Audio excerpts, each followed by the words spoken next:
ಅವರು ಬರೆದು ಕೊಟ್ಟಿದ್ದನ್ನೇ as it is ಹೇಳ್ತಾ ಇದ್ದೀನಿ. ಎಷ್ಟು ಭಯಾನಕವಾಗಿದೆ ಅವರ ಷಡ್ಯಂತ್ರ ಅರ್ಥ ಮಾಡ್ಕೊಳ್ಳಿ. ಎಲ್ಲರಿಗೂ ನಮಸ್ತೆ. ನಾನು ಗಿರೀಶ್ ಮಠಣ್ಣವರ್. ಈಗ ಮಧ್ಯಾಹ್ನದ ಹೊತ್ತಿಗೆ ಈ ಲೈವ್ನಲ್ಲಿ ಯಾಕೆ ಮಾತಾಡ್ತಾ ಇದ್ದೀನಿ ಅಂತ ಹೇಳಿದ್ರೆ, ಎರಡು ವಿಷಯಗಳ ಬಗ್ಗೆ ಸಾರ್ವಜನಿಕರ ಗಮನಕ್ಕೆ ಮತ್ತು ಸೌಜನ್ಯ ಹೋರಾಟಗಾರರ ಎಲ್ಲ ಸೌಜನ್ಯ ಹೋರಾಟಗಾರರು ಮತ್ತು ಸೌಜನ್ಯಗಳಿಗೆ ನ್ಯಾಯ ಸಿಗಲಿ ಅಂತ ಹೇಳಿ ಇವತ್ತೇನು ರಾಜ್ಯಾದ್ಯಂತ ಜನ ಒಂದು ನ್ಯಾಯದ ಹಂಬಲವನ್ನ ಇಟ್ಕೊಂಡಿದ್ದಾರೆ, ಆಗ್ರಹವನ್ನ ಮಾಡ್ತಾ ಇದ್ದಾರೆ. ಅವರ ಗಮನಕ್ಕೆ ತರುವುದಕ್ಕೆ ಈ ಲೈವ್ ಮುಖಾಂತರ ಕೆಲವು ಪ್ರಮುಖ ಮಾಹಿತಿಗಳನ್ನ ಕೊಡುವಂತ ಪ್ರಯತ್ನ ಮಾಡ್ತಾ ಇದ್ದೀನಿ. ಏನಂತ ಹೇಳಿದ್ರೆ, ಈಗ ರಾಜ್ಯದಲ್ಲಿ ಇಷ್ಟೊಂದು ದೊಡ್ಡ ಮಟ್ಟದಲ್ಲಿ ಆಕ್ರೋಶ ಭುಗಿಲೇಳ್ತಾ ಇದೆ. ಹೀಗಾಗಿ ಆ ಸಂಸ್ಥೆಯವರು ಪರಮ ಪೂಜ್ಯರು ಅಂತ ಏನು ಅನಿಸ್ಕೊಳ್ತಾರೆ, ಅವರ ಕುಟುಂಬ, ಅವರ ಟ್ರಸ್ಟ್, ಆ ಕುಟುಂಬದವರು, ಧರ್ಮೋದ್ಯಮಿ ಕುಟುಂಬದವರು ನಿನ್ನೆ ಒಂದು ಆದೇಶವನ್ನ ಅವರ ಸಂಸ್ಥೆಯ ಸಿಬ್ಬಂದಿಗಳಿಗೆ ಹೊರಡಿಸಿದ್ದಾರೆ. ಯಾವುದು ಅವರ ಸಂಸ್ಥೆ ಅಂತ ಹೇಳಿದ್ರೆ, ಏನಿದು ಗ್ರಾಮಾಭಿವೃದ್ಧಿ ಯೋಜನೆ ಅಂತ ಹೇಳಿ ಮೀಟರ್ ಬಡ್ಡಿ ದಂಧೆ ಮಾಡ್ತಾರೆ ಅವರು. ಪ್ರತಿ ಗ್ರಾಮಗಳಲ್ಲಿ ಕೂಡ ಮೀಟರ್ ಬಡ್ಡಿ ದಂಧೆ. ಈ ಮೈಕ್ರೋ ಲೈಸೆನ್ಸ್ ಇಲ್ಲ ಅವರದು, ಯಾವುದೇ ರೀತಿಯಾದಂತಹ ಲೈಸೆನ್ಸ್ ಇಲ್ಲದೇನೆ ಕಳೆದ 30 ವರ್ಷದಿಂದ ಮೀಟರ್ ಬಡ್ಡಿ ನಡೆಸ್ತಾನೆ ಬಂದಿದ್ದಾರೆ. ಅದರಿಂದ ಅನೇಕ ಜನರು ಆತ್ಮಹತ್ಯೆ ಮಾಡ್ಕೊಂಡಿದ್ದಾರೆ. ನೀವು ಅನೇಕ ಈ ಮೈಕ್ರೋ ಫೈನಾನ್ಸ್ ನಿಂದ ಊರು ಬಿಟ್ಟು ಅಂತ ನೀವು ಕೇಳಿದ್ರಲ್ಲ, ಅದೇ ಸಂಸ್ಥೆ. ಆ ಸಂಸ್ಥೆಯಲ್ಲಿ ಅನೇಕ ಜನ ಸಿಬ್ಬಂದಿಗಳು ಕೆಲಸ ಮಾಡ್ತಾ ಇದ್ದಾರೆ, ಸಾವಿರಾರು ಜನ ಕೆಲಸ ಮಾಡ್ತಾ ಇದ್ದಾರೆ. ಅದರಲ್ಲಿ ಅನೇಕ ಜನ ಹೋರಾಟದ ಪರವಾಗಿದ್ದಾರೆ. ಅಂದ್ರೆ ಸೌಜನ್ಯಗಳಿಗೆ ನ್ಯಾಯ ಸಿಗಲಿ, ಅಲ್ಲಿ ಆಗ್ತಾ ಇರುವಂತಹ ಅತ್ಯಾಚಾರಗಳೇನಿದೆ ಅವು ಎಲ್ಲವರಿಗೂ ಕೂಡ ನ್ಯಾಯ ಸಿಗಲಿ, ಅದು ಬಯಲಾಗಬೇಕು ಅನ್ನೋರು ನಮ್ಮ ಪರವಾಗಿನೇ ಇದ್ದಾರೆ. ಅದರಲ್ಲಿರ್ತಕ್ಕಂತಹ ಒಬ್ಬ ಹಿರಿಯ ಸಿಬ್ಬಂದಿ ನನಗೆ ಮಾಹಿತಿಯನ್ನ ಯಥಾವತ್ತಾಗಿ, ನಾನು ಇಲ್ಲೇನು ಎಡಿಷನ್ ಮೈನಸ್ ಏನು ಮಾಡ್ತಾ ಇಲ್ಲ, ಅವರು ಒಂದು ಇದರಲ್ಲಿ ನನಗೆ ಬರೆದು ಕಳಿಸಿದ್ದಾರೆ. ಏನು ಇನ್ಸ್ಟ್ರಕ್ಷನ್ಸ್ ಬಂದಿದೆ ಹೋರಾಟವನ್ನು ಹತ್ತಿಕ್ಕೋದ್ರ ಸಲುವಾಗಿ, ಅವ್ರ ಭಾಷೆಯಲ್ಲಿ ಅದರ ಕ್ರೈಸಿಸ್ ಮ್ಯಾನೇಜ್ಮೆಂಟ್ ಅಂತ ಕರೀತಾರೆ. ನೀವು ದೊಡ್ಡ ದೊಡ್ಡ ಕಾರ್ಪೊರೇಟ್ ಕಂಪನಿಯಲ್ಲಿ ಈ ತರ ಏನಾದ್ರು ಆದ್ರೆ ಅಥವಾ ಶೇರ್ ಇದರಲ್ಲಿ ಇದನ್ನ ಅಂತಂದ್ರೆ ಒಂದು ಕ್ರೈಸಿಸ್ ಮ್ಯಾನೇಜ್ಮೆಂಟ್ ಅಂತ ಮಾಡ್ತಾರೆ. ಸೊ ಅವರು ಕ್ರೈಸಿಸ್ ಮ್ಯಾನೇಜ್ಮೆಂಟ್ ಮಾಡೋದಕ್ಕೆ ಏನು ಇನ್ಸ್ಟ್ರಕ್ಷನ್ಸ್ ಕೊಟ್ಟಿದ್ದಾರೆ ಸಿಬ್ಬಂದಿಗಳಿಗೆ, ಅದನ್ನ ನಿಮ್ ಮುಂದೆ ಅವರು ಬರೆದು ಕೊಟ್ಟಿದ್ದನ್ನೇ ಆಸ್ ಇಟ್ ಈಸ್ ಹೇಳ್ತಾ ಇದ್ದೀನಿ. ಎಷ್ಟು ಭಯಾನಕವಾಗಿದೆ ಅವರ ಷಡ್ಯಂತ್ರ ಅರ್ಥ ಮಾಡ್ಕೊಳ್ಳಿ. ಗ್ರಾಮಾಭಿವೃದ್ಧಿ ಯೋಜನೆಯ ಎಲ್ಲಾ ಯೋಜನಾಧಿಕಾರಿಗಳಿಗೆ ಎಫ್ಎಸ್ ಅಂದ್ರೆ ಅವ್ರದ್ದು ಫೀಲ್ಡ್ ಆಫೀಸರ್, ಅವರು ಫೀಲ್ಡ್ ಸೂಪರ್ವೈಸರ್. ಆನಂತರ ಸೇವಾ ಪ್ರತಿನಿಧಿ ಎಸ್ಪಿ ಅಂತ ಕರೀತಾರೆ, ಜನಗಳು ಎಸ್ಪಿ ಅಂತಾರೆ, ಪೊಲೀಸ್ ತಿಳ್ಕೊಳ್ಳಿ ಅಂತ ಆ ರೀತಿ ಮಾಡಿದ್ದಾರೆ. ಮತ್ತು ಎಸ್ಪಿ ಸೇವಾ ಪ್ರತಿನಿಧಿಗಳಿಗೆ 1ನೇ ಪಾಯಿಂಟ್, ನಿಮ್ಮ ವ್ಯಾಪ್ತಿಯ ಎಲ್ಲಾ ಹಿಂದೂ ಧಾರ್ಮಿಕ ಮಠ ಮಂದಿರಗಳ ವಿಳಾಸ, ಧಾರ್ಮಿಕ ಮುಖಂಡರು, ಸ್ವಾಮೀಜಿಗಳು ಮತ್ತು ಕಚೇರಿ ಸಿಬ್ಬಂದಿಗಳು, ಅಂದ್ರೆ ಎಲ್ಲಾ ಮಠಕ್ಕೂ ಕೂಡ ಒಂದು ಕಚೇರಿ ಇರ್ತದಲ್ಲ, ಆಫೀಸ್ ಇರ್ತದಲ್ಲ, ದೇವಸ್ಥಾನಕ್ಕೂ ಕೂಡ ಒಂದು ಟ್ರಸ್ಟ್ ಅಥವಾ ಏನೋ ಒಂದು ಆಫೀಸ್ ಇರ್ತದೆ. ಆ ಕಚೇರಿ ಸಿಬ್ಬಂದಿಗಳ ದೂರವಾಣಿ ಮೊಬೈಲ್ ಸಂಖ್ಯೆಯನ್ನು ಪಡೆದು ತುರ್ತಾಗಿ ಮುಖ್ಯ ಕಾರ್ಯಾಲಯ ಯೋಜನೆ ಧರ್ಮಸ್ಥಳಕ್ಕೆ ಕಳಿಸುವುದು. ಅಂದ್ರೆ ನಿಮ್ಮ ಏರಿಯಾದೊಳಗೆ ಯಾರ್ಯಾರು ಹಿಂದೂ ಧಾರ್ಮಿಕ ಮುಖಂಡರಿದ್ದಾರೆ ಅವ್ರ ನಂಬರ್ ತಗೊಳ್ಳಿ, ಮತ್ತೆ ನಿಮ್ಮ ಏರಿಯಾದಲ್ಲಿ ಯಾವ್ದಾವ್ದು ಮಠಗಳಿದೆ, ಸಣ್ಣದೋ ದೊಡ್ಡದೋ ವಾಟ್ ಎವರ್, ಯಾವ್ದು ಮಠದ್ದು ನಂಬರ್ಗಳನ್ನ ತಗೊಳ್ಳಿ, ಅಲ್ಲಿ ಸ್ವಾಮೀಜಿಗಳ ನಂಬರ್ ತಗೊಳ್ಳಿ, ಮತ್ತು ಅಲ್ಲಿಯ ವಿಳಾಸವನ್ನ ತಗೊಂಡು ನಮ್ಮ ಮುಖ್ಯ ಕಾರ್ಯಾಲಯಕ್ಕೆ, ಯೋಜನೆಯ ಮುಖ್ಯ ಕಾರ್ಯಾಲಯ ಅಂತ ಹೇಳಿದ್ರೆ ಅದು ಇರುವುದು ಧರ್ಮಸ್ಥಳದಲ್ಲಿ, ಅಲ್ಲಿ ತುರ್ತಾಗಿ ಕಳಿಸುವುದು 1ನೇದ್ದು. 2ನೇ ಇನ್ಸ್ಟ್ರಕ್ಷನ್ಸ್ ಏನಂತ ಹೇಳಿದ್ರೆ, ನಿಮ್ಮ ಕಾರ್ಯವ್ಯಾಪ್ತಿಯಲ್ಲಿಯ, ಅಂದ್ರೆ ಇವ್ರ ಸಿಬ್ಬಂದಿಗಳ ಕಾರ್ಯವ್ಯಾಪ್ತಿ ಇದೆಯಲ್ಲ, ಅಲ್ಲಿ ನಿಮ್ಮ ವ್ಯಾಪ್ತಿಯಲ್ಲಿಯ ಹಿಂದೂ ಮುಖಂಡರ ಜೊತೆಗೆ ಆ ಮಠ ಹಾಗೂ ಮಂದಿರಗಳಿಗೆ ಕನಿಷ್ಠ 10 ಜನ ವಿದಿನ್ ಬ್ರಾಕೆಟ್ ನಲ್ಲಿ, ಅಂದ್ರೆ ನೀವು 10 ಜನ ಹೋಗಿ ಅಲ್ಲಿ ತೆರಳಿ ಅಲ್ಲಿಯ ಸ್ವಾಮೀಜಿಗಳಿಗೆ ಖಾವಂದರನ್ನು ಬೆಂಬಲಿಸುವಂತೆ ಮನವರಿಕೆ ಮಾಡುವುದು. ಅಂದ್ರೆ ಇಲ್ಲಿ ಹೋರಾಟಕ್ಕೆ ಕೊಡಬೇಡ್ರಿ, ಖಾವಂದರಿಗೆ, ಇವರು ಟ್ರಸ್ಟ್, ಇವರು ಏನು ಬಿರುದಾಂಕಿತ ಇದಾರಲ್ಲ ಅವ್ರನ್ನ ಬೆಂಬಲಿಸಿ ಅಂತ ನೀವು 10 ಜನ ಹಿಂದೂ ಮುಖಂಡರನ್ನ ಕರ್ಕೊಂಡೋಗಿ ಈ ಬೆಂಬಲಿಸಿ ಅಂತ. ಇದರ ಅರ್ಥ ಏನಂತ ಹೇಳಿದ್ರೆ, ನಮ್ಮ ಒಳಗಡೆ ನಾವು ಜಗಳಾಡ್ಕೊಂತಿರ್ಬೇಕಿಲ್ಲಿ. ಅವ್ರು ಏನ್ ಹೇಳಕ್ ಕೊಟ್ಟಿದ್ದಾರೆ, ಇನ್ನು ಫೋನಲ್ಲಿ ಹೇಳಿದ್ದಾರೆ, ಇದು ಬರೀ ಅವ್ರು ಕಳ್ಸದಂತ ಇನ್ಸ್ಟ್ರಕ್ಷನ್. ಫೋನಲ್ಲಿ ಏನ್ ಹೇಳಿದ್ದಾರೆ, ಅವ್ರು ಹೇಳ್ಬೇಕಂತೆ, ಹೋಗಿ 10 ಜನ ಹಿಂದೂ ಮುಖಂಡರು ಹೋಗಿ ಮಠದ ಸ್ವಾಮೀಜಿಗಳಿಗೆ ಹೋಗಿ ಹೇಳ್ಬೇಕಂತೆ, ಅಲ್ಲಿರ್ತಕ್ಕಂಥ ಗುರುಗಳಿಗೆ ಹೇಳ್ಬೇಕಂತೆ, ನೋಡಿ ಇದು ಮುಸ್ಲಿಮರು ಮಾಡ್ತಾ ಇರೋ ಷಡ್ಯಂತ್ರ, ನೀವು ಅವ್ರ ವಿರುದ್ಧ ಹೇಳಿಕೆ ಕೊಡಿ. ಈಗ ನನ್ನ ವಿರುದ್ಧ ಹೇಳಿಕೆ ಕೊಡಬೇಕು, ಸಮೀರ್ ವಿರುದ್ಧ ಹಿಂದೂ ಎಲ್ಲರೂ ಕೂಡ ಎದ್ದು ಮಾತಾಡಬೇಕು, ಮತ್ತೆ ಮುಖ್ಯವಾಗಿ ಮಹೇಶ್ ಶೆಟ್ಟರ್ ವಿರುದ್ಧ ಮಾತಾಡಬೇಕು. ಅಂದ್ರೆ ನಮ್ಮ ಒಳಗಡೆ ಕಚ್ಚಾಡಬೇಕು, ಇಷ್ಟೇ ಅದ್ರದ್ದು ಇದನ್ನಿದು. 3ನೇ ಪಾಯಿಂಟ್, ಇದುವರೆಗೆ ಧರ್ಮಸ್ಥಳ ಯೋಜನೆ ಟ್ರಸ್ಟ್ ನಿಂದ ಎಷ್ಟು ಮಠ ಮಂದಿರಗಳಿಗೆ ಧನ ಸಹಾಯ ನೀಡಿದೆ, ಅಂದ್ರೆ ಇವ್ರು ಸಹಾಯ ಮಾಡಿದಾರಂತೆ, ಕೊಟ್ಟಿದ್ದಾರೆ 50,000, 10,000, 1,00,000. ಇದುವರೆಗೆ ಧರ್ಮಸ್ಥಳ ಯೋಜನೆ ಟ್ರಸ್ಟ್ ನಿಂದ ಎಷ್ಟು ಮಠ ಮಂದಿರಗಳಿಗೆ ಧನ ಸಹಾಯ ನೀಡಿದೆ ಎನ್ನುವುದನ್ನು ಪಟ್ಟಿ ಮಾಡಬೇಕೀಗ. ಎಷ್ಟು ದುಡ್ಡು ಕೊಟ್ಟಿವಿ ಅಂತ ಹೇಳಿ ಮಾಡಿ ಪರಮ ಪೂಜ್ಯರಿಗೆ ಬೆಂಬಲಿಸಲೇಬೇಕು ಎಂದು ಒತ್ತಾಯಿಸುವುದು. ಗೊತ್ತಾಯ್ತಾ ಯಾಕೆ ದುಡ್ಡು ಕೊಡ್ತಾ ಇದ್ದಾರೆ ನಿಮಗೆ? ಯಾಕೆ ಮಂದಿರಗಳಿಗೆ ನಾವು ನೋಡ್ರಿ, ನಾವು ದೇವಸ್ಥಾನಕ್ಕೆ ಇಷ್ಟು ಕೊಟ್ವಿ, ದಕ್ಷಿಣ ಕನ್ನಡ ಜಿಲ್ಲೆಯಲ್ಲಿ ಬ್ರಹ್ಮ ಕಳಶಕ್ಕೆ ನಾವು ಇಷ್ಟು ದುಡ್ಡು ಕೊಟ್ವಿ, ನಾವು ಅದಕ್ಕೆ ಇಷ್ಟು ದುಡ್ಡು ಕೊಟ್ವಿ, ಯಾಕೆ ಕೊಟ್ರು ಅಂತ ದಯವಿಟ್ಟು ಈಗ ಅರ್ಥ ಮಾಡ್ಕೊಳ್ಳಿ. ಯಾರ್ಯಾರಿಗೆ ಇವ್ರು ದುಡ್ಡು ಕೊಟ್ಟಾರಲ್ಲ ಅವರು ಇವರಿಗೆ ಬೆಂಬಲಿಸಲೇಬೇಕು ಅಂತ ಒತ್ತಾಯ ಮಾಡ್ಬೇಕಂತೆ. ವ್ಯಾಪಾರ ಅಲ್ವಾ ಇದು? ಆಮೇಲೆ ಸಹಾಯ ಮಾಡಿದಾರಂತೆ. ಹೇಳೋದೇನು ನಾವು ದಾನ ಧರ್ಮ ಮಾಡ್ತೀವಿ ಅಂತೇಳಿ, ಈಗ ಹೇಳೋದು ಸಹಾಯ. ಎಲ್ಲರ ಸಲುವಾಗಿ ಸಹಾಯ ಮಾಡಿದ್ದಾರೆ, ಅರ್ಥ ಮಾಡ್ಕೊಳ್ಳಿ. ಆನಂತರ ಆ ಕಚೇರಿಗಳ ವ್ಯವಸ್ಥಾಪಕರು ಅಂದ್ರೆ ಮ್ಯಾನೇಜರ್ ಖಜಾಂಚಿಗಳ ಮೊಬೈಲ್ ಸಂಖ್ಯೆ, ದೂರವಾಣಿ ಸಂಖ್ಯೆಗಳನ್ನು ರವಾನಿಸತಕ್ಕದ್ದು. ಯಾಕೆ ಬೇಕಪ್ಪ ನಿಮಗೆ? ಅದು ಆ ದೇವಸ್ಥಾನದ್ದು ಏನು ಮ್ಯಾನೇಜರ್ದು, ಖಜಾಂಚಿದು, ಟ್ರಸ್ಟಿ ಇದ್ದೇ ಇರ್ತಾರೆ. ಅಂದ್ರೆ ಏನು ಖಜಾಂಚಿ ಇದ್ದೇ ಇರ್ತಾರೆ, ಟ್ರೆಜರರ್. ಅವ್ರ ನಂಬರ್ ಯಾಕೆ ಬೇಕು? ಅವರು ಅಕೌಂಟೆಂಟ್ ನಂಬರ್ ಎದಕ್ಕೆ ಬೇಕು ನಿಮಗೆ? ಅರ್ಥ ಆಗತ್ತಿದು. ಇಷ್ಟು ಒಂದು 3 ಪಾಯಿಂಟ್ನ ಆಮೇಲೆ ಗಂಭೀರ ಅಂತ ಹೇಳಿ, ಅಂದ್ರೆ ಇವರೆಲ್ಲದಕ್ಕೂ ಕೂಡ ಗಂಭೀರ ಅಂತ ಯಾಕೆ ಬರೀತಾರೆ ಅಂತ ಹೇಳಿ ಇಮಿಡಿಯೇಟ್ ಆಗಿ ಇದನ್ನ ರೆಸ್ಪಾಂಡ್ ಮಾಡ್ಬೇಕಂತ ಹೇಳಿ, ತುರ್ತಾಗಿ ಮಾಡ್ಬೇಕಂತ ಹೇಳಿ. ಈ ಶತಮೂರ್ಖರಿಗೆ ಒಂದು ಗೊತ್ತಿಲ್ಲ. ಯಾವತ್ತಿಗೂ ಕೂಡ ನಮ್ಮ ರಾಜ್ಯದ ಅಥವಾ ದೇಶದ ಯಾವುದೇ ಮಠಮಾನ್ಯಗಳು ಅತ್ಯಾಚಾರದಂತಹ ಪ್ರಕರಣ ಬಂದಾಗ ಅತ್ಯಾಚಾರಿಗಳ ಪರವಾಗಿ ನಿಂತಹ ಒಂದೇ ಒಂದು ಉದಾಹರಣೆ ಇಲ್ಲ. ಸ್ವಾಭಿಮಾನಿ ಸಂಸ್ಥೆಗಳು ಅವು. ಇವ್ರು ಹಂಗೆ ಅಲ್ಲಿ ಇರುವಂತಹ ಮಠ ಮಾನ್ಯಗಳು ಎಲ್ಲರೂ ಕೂಡ ಸಾಧಕರಿದ್ದಾರೆ, ಸನ್ಯಾಸಿಗಳಿದ್ದಾರೆ, ಸಂತರಿದ್ದಾರೆ, ತಪಸ್ವಿಗಳಿದ್ದಾರೆ, ವೈಯಕ್ತಿಕ ಜೀವನವನ್ನು ತ್ಯಾಗ ಮಾಡಿದವರಿದ್ದಾರೆ. ಅವ್ರು ಯಾರು ಕೂಡ ಇಂಥ ಆಮಿಷಕ್ಕೆ ಬಗ್ಗುವುದೇ ಇಲ್ಲ ಅನ್ನುವ ಒಂದು ಸತ್ಯ ಈ ಮುಠಾಳ ಧರ್ಮದ ವ್ಯಾಪಾರಿಗಳಿಗೆ, ಮಂಜುನಾಥ ಸ್ವಾಮಿಯ ವ್ಯಾಪಾರಿಗಳಿಗೆ, ಇಷ್ಟು ವರ್ಷ ಮಂಜುನಾಥ ಸ್ವಾಮಿಯನ್ನು ಮುಂದಿಟ್ಕೊಂಡು ವ್ಯಾಪಾರ ಮಾಡ್ತಾನೆ ಬಂದ್ರು. ಮತ್ತೆ ಇದೇ ಧರ್ಮೋದ್ಯಮಿಗಳು, ಇದೇ ರಾಜ್ಯಸಭಾ ಸದಸ್ಯರು ಏನ್ ಹೇಳಿದ್ರು ಅನೇಕ ವರ್ಷಗಳ ಹಿಂದೆ, ಎಲ್ಲಾ ರಾಜಕಾರಣಿಗಳಿಗೆ ಒಂದು ಆಫರ್ ಏನ್ ಕೊಟ್ಟಿದ್ರು ಅಂತ ಹೇಳಿದ್ರೆ, ನೋಡಿ ನೀವು ಮಠದಲ್ಲಿ ಯಾಕೆ ದುಡ್ಡು ಕೊಡ್ತೀರಿ, ಯಾಕೆ ಸ್ವಾಮೀಜಿಗಳಿಗೆ ದುಡ್ಡು ಕೊಡ್ತೀರಿ, ಅದೇ ದುಡ್ಡು ನಮ್ಮಲ್ಲಿ ಈ ಮೀಟರ್ ಬಡ್ಡಿ ದಂಧೆ ಮಾಡ್ತೀವಲ್ಲ, ಈ ನಮ್ದು ಗ್ರಾಮಾಭಿವೃದ್ಧಿ ಯೋಜನೆಯಲ್ಲಿ ಹಾಕಿ ನಿಮಗೆ ಒಂದು 2-5% ಬಡ್ಡಿ ಮೇಲೆ ಕೊಡ್ತೇವೆ ಅಂದಿದ್ದಕ್ಕೆ ಯಾರು ಕೂಡ ಇವತ್ತು ಮಠ ಮಾನ್ಯಗಳಿಗೆ ದುಡ್ಡು ಕೊಡ್ತಾ ಇಲ್ಲ. ಎಲ್ಲರೂ ಕೂಡ ಬಡ್ಡಿ ದಂಧೆ ಮಾಡೋದಕ್ಕೆ ಇವ್ರಿಗೆ ಹಾಕ್ತಾ ಇದ್ದಾರೆ. ಈಗ ಹೇಳ್ತಾ ಇದ್ದಾರೆ ನಮ್ಮ ಸಹಾಯಕ್ಕೆ ಬನ್ನಿ, ಕಾವಂದರಿಗೆ ನಮ್ಗೆ ಏನೋ ಬೆಂಬಲಿಸಿ. ಅಂದ್ರೆ ನಾವೇ ಕಚ್ಚಾಡ್ಬೇಕಿಷ್ಟೇ, ನಾವೇ ಕಚ್ಚಾಡ್ಕೊಂತ ಹೋಗ್ಬೇಕು. ಆದ್ರೆ ಒಂದು ಗೊತ್ತಿರಲಿ, ನಾನು ಕೂಡ ಮಠದ ಆಶ್ರಯದಲ್ಲಿ ಬೆಳೆದವನು. ನಾನು ಏನಾದ್ರೂ ಇಷ್ಟು ಜ್ಞಾನ ಬಂದಿದೆ ಅಂತ ಹೇಳಿದ್ರೆ ಒಂದು ಮಧ್ಯಮ ವರ್ಗದಲ್ಲಿ ಇದ್ದಂಥವನು, ಕೆಳ ಮಧ್ಯಮ ವರ್ಗದ ಬಂದಂಥವನು. ನಾನು ಇಷ್ಟು ಮೇಲೆ ಬಂದಿದ್ದೀನಿ ಅಂತ ಹೇಳಿದ್ರೆ, ನಮ್ಮ ಪರಿವಾರ, ನಮ್ಮ ತಮ್ಮನು ಕೂಡ ಮೇಲೆ ಬಂದಿದ್ದಾನೆ ಅಂತ ಹೇಳಿದ್ರೆ, ನಮ್ಮ ಅಣ್ಣನು ಕೂಡ ಮೇಲೆ ಬಂದಿದ್ದಾನೆ. ನಾವೆಲ್ಲರೂ ಕೂಡ ಮಠದ ಆಶ್ರಯಗಳಲ್ಲಿ ಬಂದಂಥವ್ರು, ನಾವು ಓದದಂಥವ್ರು, ನಮಗೆ ಗೊತ್ತಿದೆ. ಯಾರು ಕೂಡ ಈ ಆಮಿಷಕ್ಕೆ ಬಲಿಯಾಗುವುದಿಲ್ಲ. ಈ ಪ್ರಯೋಗವನ್ನ ಈಗ ಯಾರು ಹೊಸಬರಿಗೆ ಈಗ ಸ್ಟಾರ್ಟ್ ಮಾಡ್ತಾರೆ, ಆಲ್ರೆಡಿ ಸ್ಟಾರ್ಟ್ ಮಾಡಿದ್ದಾರೆ ಅವರು. ಬೇರೆ ಮಠ ಸ್ವಾಮೀಜಿಗಳು ಹೋಗೋದು ನೋಡಿ, ಇವ್ರು ಸುಳ್ಳು ಹೇಳ್ತಾ ಇದ್ದಾರೆ, ಹಂಗೆ ಹಿಂಗೆ ಅಂತ ಹೇಳಿ. ಈ ಪ್ರಯೋಗವನ್ನ ಅವರೆಲ್ಲರ ಗಮನಕ್ಕೂ ನಾನು ತರಕ್ಕೆ ಇಚ್ಛೆ ಪಡ್ತೀನಿ. 1.5 ವರ್ಷದ ಹಿಂದೆ ಯಾವಾಗ ಸಂತೋಷ್ ರಾವ್ ಖುಲಾಸೆ ಆದ, ಅಂದ್ರೆ ಆರ್ಡರ್ ಬಂತು ಕೋರ್ಟಿಂದ ಅವನು ಅಪರಾಧಿ ಅಲ್ಲ ಅಂತ, ಅವಾಗಲೂ ಕೂಡ ದೊಡ್ಡ ಮಟ್ಟದ ಹೋರಾಟ ಭುಗಿಲೇಳ್ತದೆ ದಕ್ಷಿಣ ಕನ್ನಡ ಜಿಲ್ಲೆಯಲ್ಲಿ, ಉಡುಪಿಯಲ್ಲಿ ಮಹೇಶ್ ಶೆಟ್ಟಿ ತಿಮ್ಮರೋಡಿ ಅವರ ಒಂದು ನೇತೃತ್ವದಲ್ಲಿ.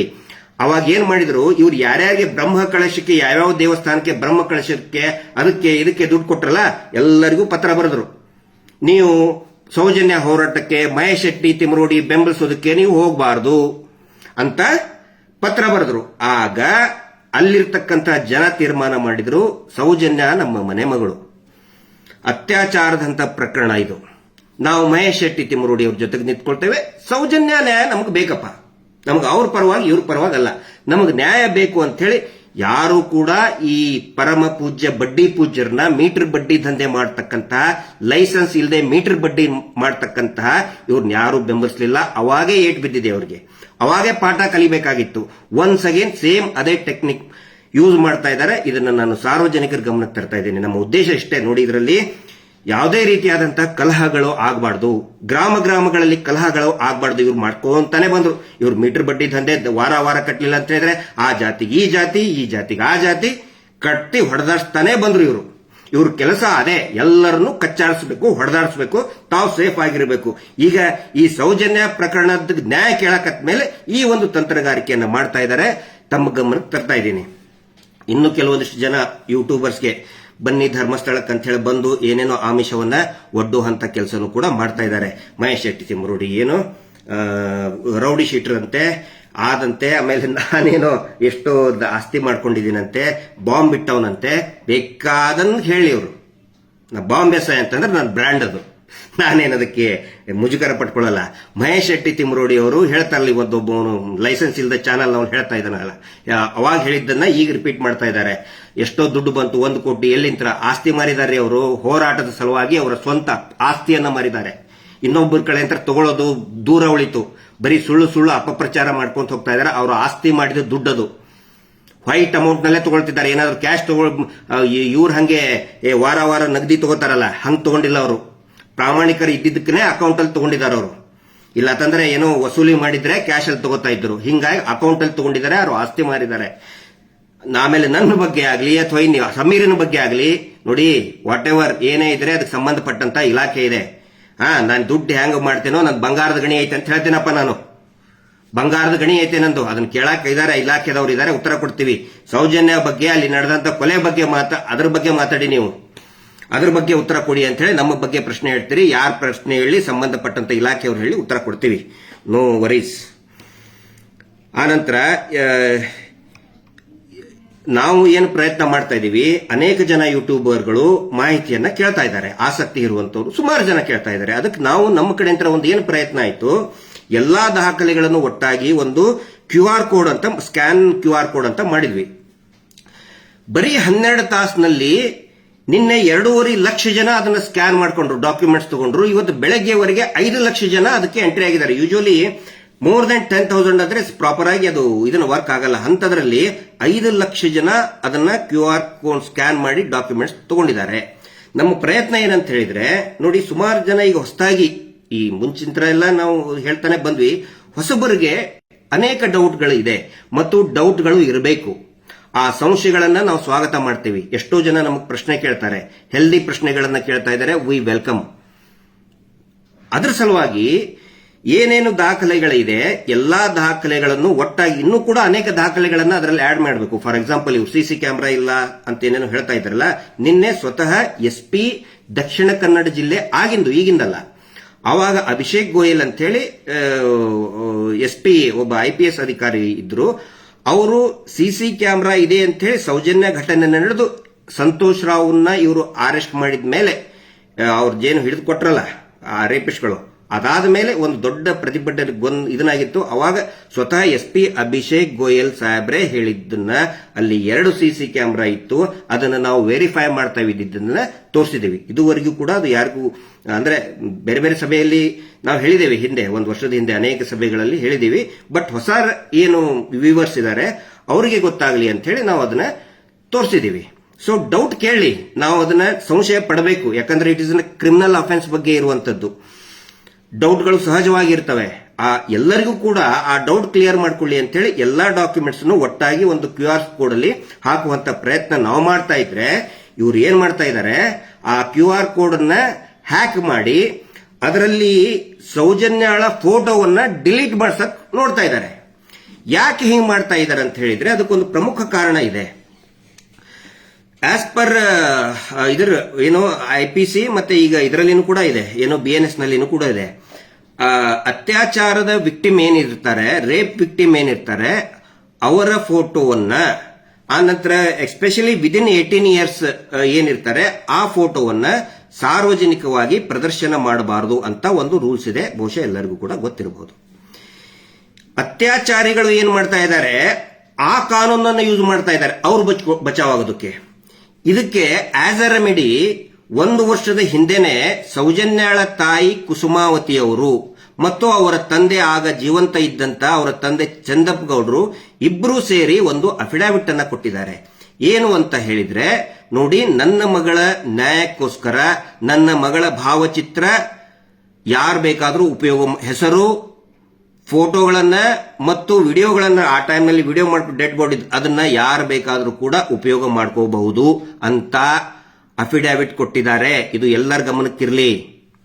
ಇವ್ರೇನ್ ಮಾಡ್ತಾ ಇದ್ದಾರೆ, ಮಿಸ್ಟರ್ ಪರಮ ಬಡ್ಡಿ ಪೂಜ್ಯರ ನಿಜವಾದ ಅತ್ಯಾಚಾರಿ ಕುಟುಂಬದವ್ರು ಏನ್ ಮಾಡ್ತಾ ಇದ್ದಾರೆ, ಆ ಕಾನೂನನ್ನ ಅವರು ಉಪಯೋಗಿಸ್ಕೊಂಡು ಅವರು ಹೆದರ್ಕೊಂಡು ಬಚಾವಾಗೋದಕ್ಕೆ ಆದೇಶವನ್ನ ಎಲ್ಲಾ ತಾಲೂಕಾಧಿಕಾರಿಗಳಿಗೆ, ಕಾರ್ಪೊರೇಷನ್ಗೆ ನೋಡಿ ಪೋಸ್ಟರ್ ಹಾಕ್ತಾ ಇದ್ದಾರೆ. ಇವರು ಇದು ಕಾನೂನಿದೆ, ಅತ್ಯಾಚಾರದ ವಿಕ್ಟಿಮ್ ಅದರ ಫೋಟೋ ಹಾಕಬಾರ್ದು ಅಂತೇಳಿ ಅವರು ಅದನ್ನು ದುರ್ಬಳಕೆ ಮಾಡ್ತಾ ಇದ್ದಾರೆ. ಬಟ್ ಅದಕ್ಕೆ ಪ್ರತಿಯಾಗಿ ಕುಸುಮಾವತಿ ಅವರು ಆ ಅಫಿಡೇವಿಟ್ ಕೊಟ್ಟಿದ್ದಾರೆ. ಎದರ ಬೇಸ್ ಮೇಲೆ ಅಂತ ಹೇಳಿದ್ರೆ, ನಿರ್ಭಯ ಹೋರಾಟ ನಡಿಬೇಕಾದ್ರೆ ಏನಾಯ್ತು, ಅವಾಗಲೂ ಕೂಡ ಈ ಪ್ರಶ್ನೆ ಬಂತು. ಅವಾಗ ನಿರ್ಭಯಾಳ ತಾಯಿ ಬಹಳ ಒಂದು ಇದನ್ನ ಸ್ಟೇಟ್ಮೆಂಟ್ ಕೊಟ್ಟರು, ಬೋಲ್ಡ್ ಆಗಿ ಒಂದು ಸ್ಟೇಟ್ಮೆಂಟ್ ಕೊಟ್ಟರು. ನೋಡಿ, ಅವಳು ನನ್ನ ಮಗಳ ಕ್ಯಾರೆಕ್ಟರ್ ಹೆಂಗ್ ಅಂತ ನನಗೆ ಗೊತ್ತಿದೆ. ಯಾಕಂದ್ರೆ ಅವಾಗಲೂ ಕೂಡ ಆ ನಿರ್ಭಯ ಕ್ಯಾರೆಕ್ಟರ್ನ ಹಾಳು ಮಾಡೋಕೆ ಬಹಳಷ್ಟು ಪ್ರಯತ್ನ ಮಾಡಿದ್ರು. ಈ ಅತ್ಯಾಚಾರಿಗಳ ಪರವಾಗಿದ್ದಂತ ಅಡ್ವೊಕೇಟ್ ಎಲ್ಲರೂ ಬಹಳ ಕೆಟ್ಟದಾಗಿ ಮಾತಾಡಿದ್ರು. ಆವಾಗ ನಿರ್ಭಯಾಳ ತಾಯಿ ಆಶಾದೇವಿ ಸಿಂಗ್ ಕೋರ್ಟ್ಗೆ ಬಂದು ಒಂದು ಬೋಲ್ಡ್ ಸ್ಟೇಟ್ಮೆಂಟ್ ಕೊಟ್ಟರು. ಮೀಡಿಯಾ ಮುಂದನೂ ಕೂಡ ಕೊಟ್ಟರು. ನೋಡಿ, ನನ್ನ ಮಗಳ ಹೆಸರು ಜ್ಯೋತಿ ಸಿಂಗ್, ನನಗೆ ಯಾವುದೇ ಅಳುಕು ಇಲ್ಲ, ಅವಳು ಧೈರ್ಯವಾಗಿ ಪರಿಸ್ಥಿತಿಯನ್ನ ಎದುರಿಸಿದಾಳೆ, ಅತ್ಯಾಚಾರಿಗಳನ್ನ ಎದುರಿಸಿದಾಳೆ. ಸಾವಿನ ಹಾಸಿಗೆಯಲ್ಲಿ ಇದ್ದಾಗಲೂ ಕೂಡ ಅಮ್ಮ, ಆ ಅತ್ಯಾಚಾರಿಗಳಿಗೆ ಸುಮ್ಮನೆ ಬಿಡಬೇಡಿ, ಅವರಿಗೆ ಶಿಕ್ಷೆ ಆಗಲೇಬೇಕು ಅಂತ ಹೇಳಿದಾಳೆ. ನನ್ನ ಮಗಳ ಹೆಸರು ಜ್ಯೋತಿ ಸಿಂಗ್ ಅಂತ ಧೈರ್ಯವಾಗಿ ಹೇಳಿದ್ದಾರೆ ಆಶಾದೇವಿ ಅವರು. ಅದರ ಬೇಸಿಸ್ ಮೇಲೆನೆ ಸೌಜನ್ಯ ತಾಯಿನೂ ಕೂಡ ಅಫಿಡೇವಿಟ್ ಕೊಟ್ಟಿದ್ದಾರೆ. ಇದು ಎಲ್ರಿಗೂ ಕೂಡ ಗಮನಕ್ಕಿರಲಿ.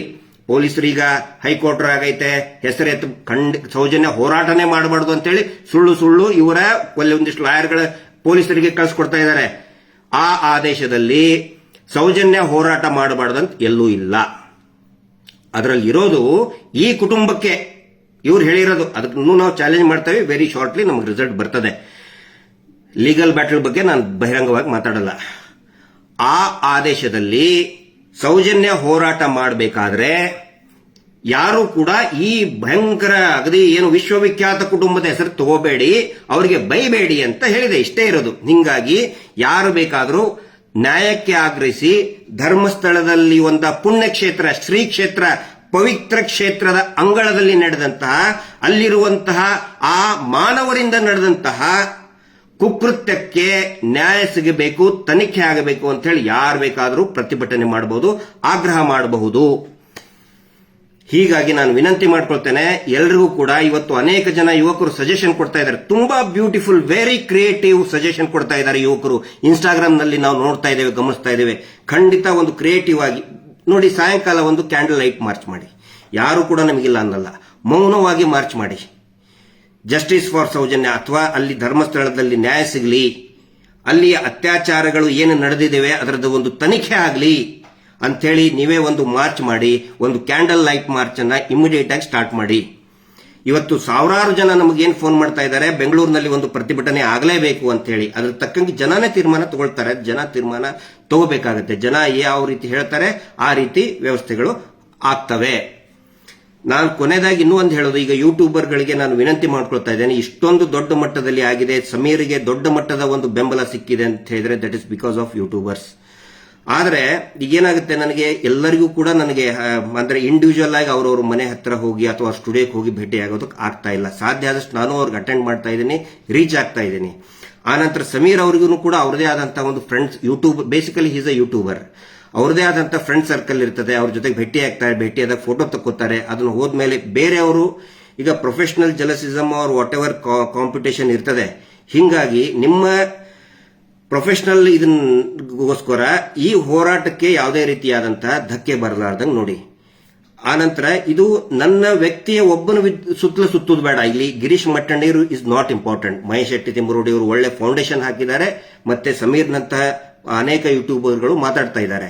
ಅವರ್ ಜಾಬ್ ಇಸ್ ಟು ಏನೇನು ಅಲ್ಲಿ ಟೆಕ್ನಿಕಲ್ ಲೂಪ್ ಹೋಲ್ಸ್ ಆಗಿದೆ, ಇನ್ವೆಸ್ಟಿಗೇಷನ್ ಲೂಪ್ ಹೋಲ್ಸ್ ಆಗಿದೆ, ಅದನ್ನಿಷ್ಟೇ. ಹೀಗಾಗಿ ಇದು ನಮ್ಮ ಸುತ್ತಲೂ ಸುತ್ತಬಾರದು, ನ್ಯಾಯಕ್ಕೋಸ್ಕರ ಮಾಡಬೇಕು. ನಮ್ಮ ಹೆಸರೇ ಬರಬೇಕು ಅಂತ ಎಲ್ಲೂ ಇಲ್ಲ.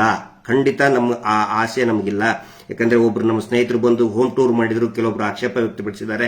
ನಾನು ಯಾರಿಗೂ ಕೂಡ ಹೋಮ್ ಟೂರ್ ಮಾಡಿ ಅಂತ ಹೇಳಿಲ್ಲ, ಬಟ್ ಸಡನ್ ಆಗಿ ಕ್ಯಾಮ್ರಾ ತಗೊಂಡು ಬಂದಾಗ ಅವರು ರಿವೀಲ್ ಮಾಡ್ತಾರೆ, ಇಲ್ಲ ನಿಮ್ಮ ಬಗ್ಗೆ ಆಸಕ್ತಿ ಇರ್ತದೆ ಅಂತ ಹೇಳಿ.